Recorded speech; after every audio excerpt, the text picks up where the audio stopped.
अगर आप 3 जनरेशन के साथ सिंगापुर ट्रैवल प्लान कर रहे हैं तो आप एक सही वीडियो देख रहे हैं।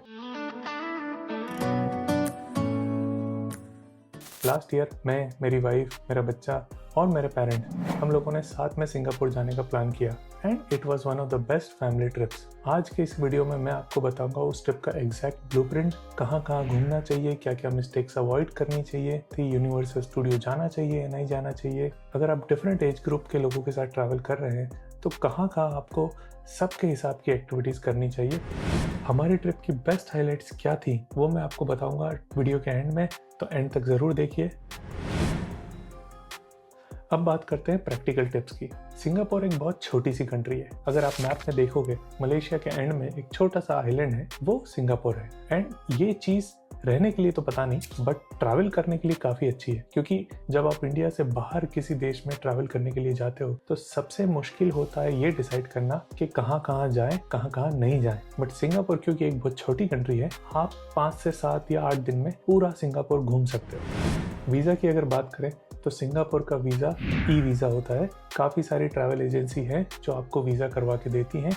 1 से 2 हफ्ते लगते हैं वीज़ा आने में और आई थिंक 4 से 5 हज़ार रुपये का खर्च लगता है पर पर्सन। और पूरा प्रोसेस डिजिटल है, आपको कहीं नहीं जाना है। जो भी वीज़ा एजेंट आप बुक करोगे वो आपका पासपोर्ट और पासपोर्ट साइज फ़ोटो कलेक्ट करने आपके पास आएगा, आप उसको दे दो, थोड़े दिन बाद आपको वीज़ा मिल जाएगा।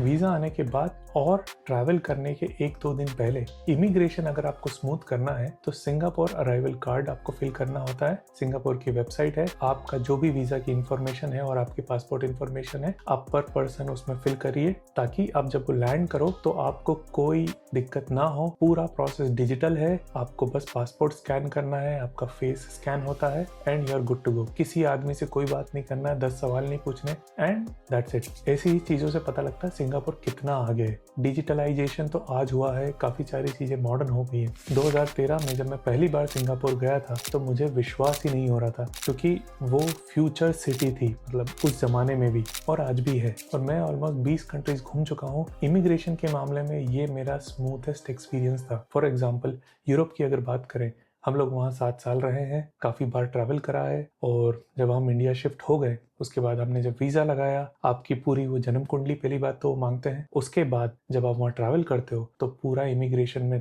10 सवाल पूछते हैं। और इमिग्रेशन की लाइंस देखो आप, ये वीडियो अभी हम जब रिसेंटली इटली गए थे तो इतनी भीड़ थी। मेरा बस यही कहना है कि जब आप किसी को पूरा उसकी जन्म कुंडली खंगाल के वीज़ा देते हो तो फिर इतना एक्स्ट्रा गिल क्यों करना है। बट एनीवेज वो बात छोड़ते हैं और हम आगे बढ़ते हैं। Other things you need to do before travel is to take in insurance. ये इंपॉर्टेंट है, आप कोई भी फॉरेन ट्रिप अगर जा रहे हो ऑलवेज कैरी इन इंश्योरेंस, क्योंकि कुछ भी हो सकता है। करेंसी के लिए सिंगापुर एक फुल्ली डिजिटल कंट्री है, तो आपको कैश ज़्यादा कैरी करने की ज़रूरत नहीं है। फिर भी ऑन द सेफर साइड आप 200-300 सिंगापुर डॉलर्स अपने साथ कैरी करिए। आप मेक माई ट्रिप या कोई भी अच्छी फॉरेक्स कंपनी से कैश बुक कर सकते हो, वो घर पे डिलीवर कर देंगे। हमारे साथ भी ऐसा ही हुआ था, हमने भी ऑनलाइन डिलीवरी की सर्विस ली थी।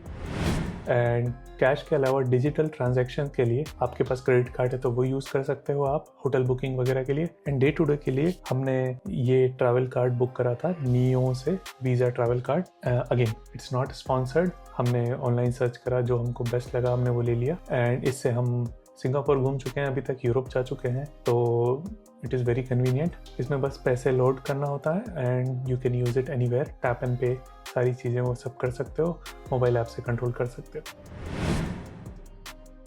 Best time to travel Singapore में वैसे तो आप ईयर अराउंड ट्रैवल कर सकते हो, बट अगर आपको गर्मी नहीं पसंद है, क्योंकि सिंगापुर ऑलरेडी कोस्टल एरिया है, वहाँ पे ह्यूमिडिटी ज़्यादा ही रहती है और गर्मी लगती है। मई से जो जुलाई का टाइम है आई विल अवॉइड इट। बाकी टाइम पे थोड़ी बहुत बारिश वगैरह होती है, क्योंकि सिंगापुर एक मॉडर्न कंट्री है, आपको बारिश इतनी फील नहीं होगी। सारे पाथवेज कवर्ड रहते हैं, आप इंडोर रहते हो बहुत सारी जगहों पे और काफ़ी अच्छी फैसिलिटीज़ हैं। एंड जो अदर पीक सीज़न होता है वो नवंबर से फरवरी का होता है, जो कि एक फेस्टिव सीज़न होता है। एंड हमने भी उसी टाइम ट्रैवल करा था न्यू ईयर के लिए। एंड उस time one of the thing is चीज़ें बहुत एक्सपेंसिव हो जाती हैं, तो प्लान अर्ली अगर आपको करना है तो। फॉर एग्जांपल हम फ्लाइट बुक करने में काफ़ी डिले हो गए थे, तो हम सिंगापुर एयरलाइन की फ़्लाइट बुक नहीं कर पाए, फिर हमको लोकल फ़्लाइट बुक करनी पड़ी। एंड मैं आपको नाम नहीं लूँगा कौन सी वाली, बट उसमें जाने में थोड़ा इंटरनेशनल टाइप का फील नहीं आया, तो आई विल से टाइम से फ़्लाइट बुक कर लेना।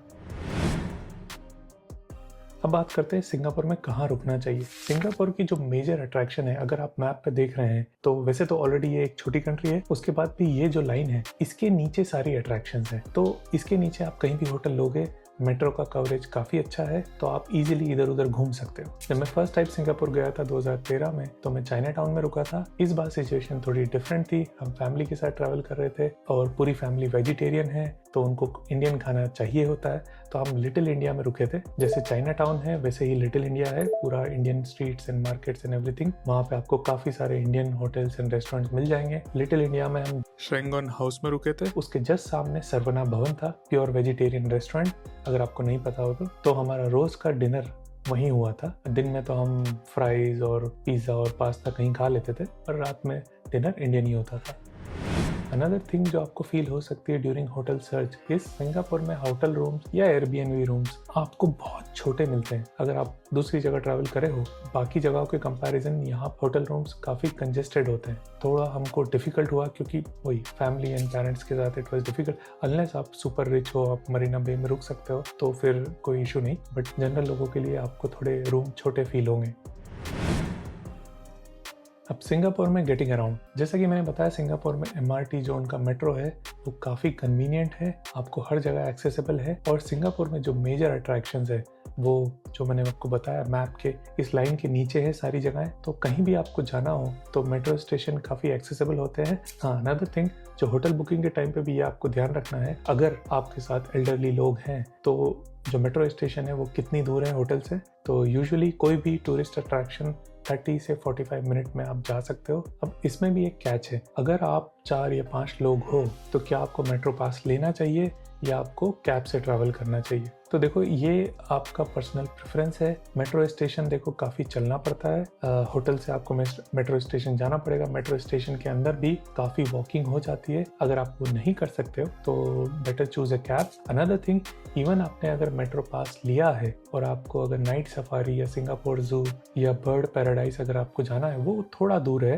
तो मेट्रो से आपको जाने में टाइम लग सकता है। तो I will say take a cab, वो आपको 35 या 45 मिनट में आपको पहुंचा देगी। मेट्रो या बस से आपको 1.5 घंटा तकरीबन लग सकता है।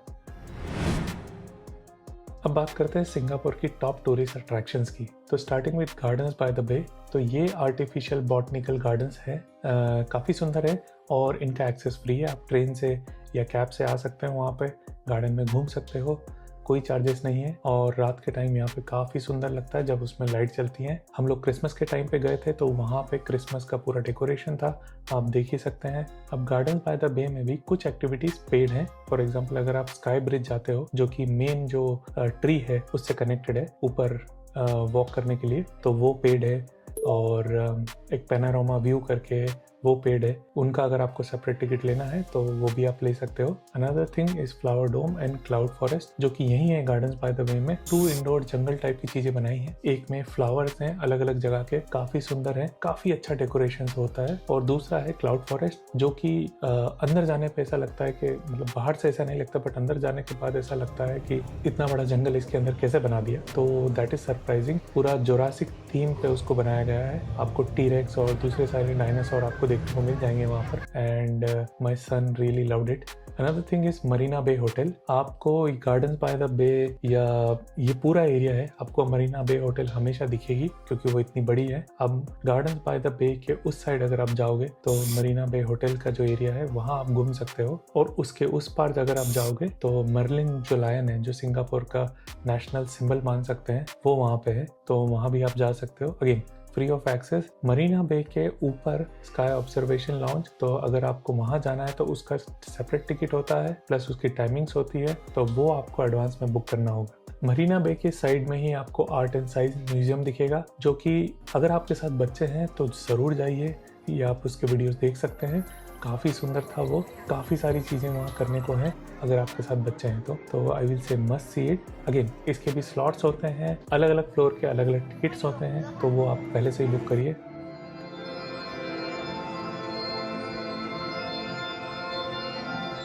उसके बाद आता है सेंटोसा आइलैंड। ये एक सिंगापुर से कनेक्टेड छोटा सा आइलैंड है। अगेन ये काफ़ी दूर नहीं है, ये पुल से कनेक्टेड है। आपको लोग बोलेंगे कि आपको केबल कार लेनी पड़ेगी, आप ले सकते हो, या फिर एक स्पेशल ट्रेन लेनी पड़ेगी, बट आप टैक्सी से भी सेंटोसा आइलैंड जा सकते हो। सेंटोसा आइलैंड पे भी काफ़ी सारी चीज़ें हैं। यूनिवर्सल स्टूडियोज वहीं पे है, उसके बारे में हम सेपरेट सेक्शन में बात करेंगे। यहाँ पे विंग्स ऑफ फायर करके एक शो होता है सेंटोसा आइलैंड पर शाम को, वो मस्ट सी है। पेरेंट्स, हमने और बच्चों ने काफ़ी इंजॉय करा उसको, एंड इट वाज अमेजिंग। मतलब जिस तरह का प्रेजेंटेशन उन लोगों ने करा था वो काफ़ी अच्छा था, मेरी एक्सपेक्टेशन से ज़्यादा ही था। एंड इसके बाद इस आइलैंड पे बीचेस है, एक्वेरियम्स है, और भी काफ़ी सारी चीज़ें हैं अगर आपको टिकट लेके जाना हो तो। सेंटोसा आइलैंड पे अगर आप चाहें तो 2 दिन आराम से बिता सकते हैं। हमने एक ही दिन बिताया था, यूनिवर्सल स्टूडियोज करके शाम को हमने विंग्स ऑफ फायर का शो देखा था, एंड दैट वाज ऑल। उसके बाद सिंगापुर मेन लैंड पे एक एरिया जो काफ़ी दूर है, जहाँ सिंगापुर जू, नाइट सफारी या बर्ड पैराडाइज सारी चीज़ें वहीं पे होती हैं। नाइट सफारी काफ़ी लोग रिकमेंड करते हैं, हमने वो नहीं करा था क्योंकि वो लेट होता है, हमारे साथ पेरेंट्स थे एंड हमको वो नहीं करना था, और वो काफ़ी दूर भी है। उसकी जगह हम गए थे बर्ड पैराडाइज, सेम जगह पे है वो, काफ़ी इंटरेस्टिंग था, हमारी एक्सपेक्टेशन से काफ़ी अच्छा निकला। Another important attraction is China town. जो चाइना टाउन करके मेट्रो का स्टेशन है, आप वहाँ जाइए और वहाँ से बाहर निकलिए, आपको पूरा चाइना टाइप की फीलिंग आएगी। काफ़ी सारी कलरफुल स्ट्रीट्स मिलेंगी आपको, डेकोरेटिव थिंग्स मिलेंगी, यहाँ से आप सुवेनियर भी ले सकते हैं। There is a temple also, आप उस टेम्पल में जा सकते हैं, बस डेकोरम का ध्यान रखिए। उसके बाद लिटिल इंडिया, हम लोग तो लिटिल इंडिया में ठहरे हुए थे। फॉरेनर्स या कोई बाहर से आता है तो उनके लिए इट इज़ थिंग्स टू सी, क्योंकि टेम्पल्स वगैरह हैं, इंडियन स्ट्रीट्स है, डेकोरेशन भी होता है, इंडियन फेस्टिवल्स भी सेलिब्रेट होते हैं, तो दैट इज़ समथिंग टू सी। उसके बाद है Singapore airport. Singapore airport is one of the best airports in the world. आपके पास अगर टाइम है तो आप एक्स्ट्रा 2 या 3 घंटे निकाल कर एयरपोर्ट जा सकते हैं। ज्वेल चेंगी करके जो वाटरफॉल है, वो आपने कई सारे वीडियोस में देखा होगा, फोटोज़ में देखा होगा, वो एक्चुअली एयरपोर्ट पे ही है, बट थोड़ा सा अलग है, आपको काफ़ी वॉक करना पड़ता है उसके लिए, बट हाँ, इट इज़ समथिंग टू सी। आप जाइए, इंजॉय करिए।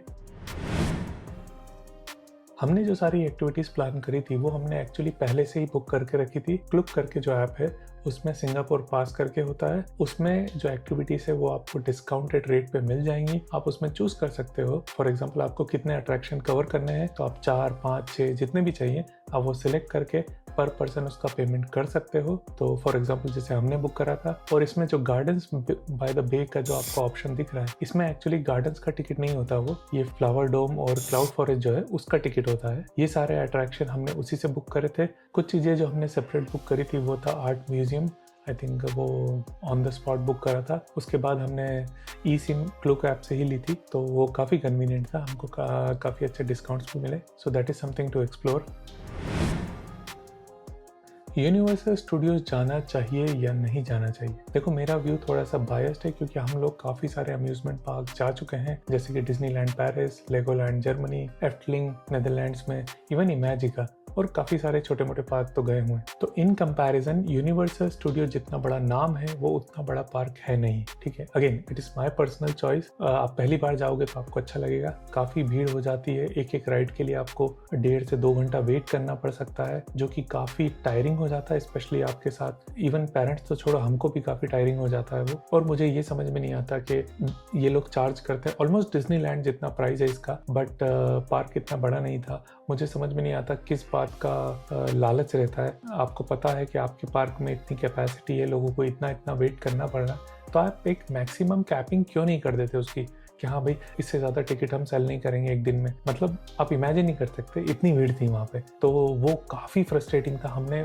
मुश्किल से 1 या 2 राइड करी होंगी, बाकी टाइम में हम बस बाहर ही घूमे थे। तो मेरे हिसाब से अगर आपके साथ टीनेज बच्चे नहीं हैं जो राइड्स वगैरह एंजॉय करते हैं तो जाने का कोई मतलब नहीं है, but it's a iconic place. तो अच्छी चीज़ उसके साथ ये है, जो यूनिवर्सल स्टूडियोज का ग्लोब है, जहाँ लोग फोटो खिंचाने जाते हैं, वो स्टूडियो के बाहर ही है। आप सेंटोसा आइलैंड जब जाओगे, आप यूनिवर्सल स्टूडियोज के गेट पे जा सकते हो, वहाँ पे उसके साथ फोटो खिंचा सकते हो और वापस आ सकते हो, तो इट्स योर चॉइस। हमारे ट्रिप का जो मेन हाईलाइट था, जो एक्चुअली हमने एक्सपेक्ट नहीं किया था कि इतना अच्छा होगा, वो था मरीना बे सैंड्स जो होटल है, उसके सामने जो बे एरिया है, वहाँ न्यू ईयर ईव्स पे फायरवर्क्स होते हैं। वो काफ़ी सुंदर थे, आप वीडियोस में देख ही सकते हो।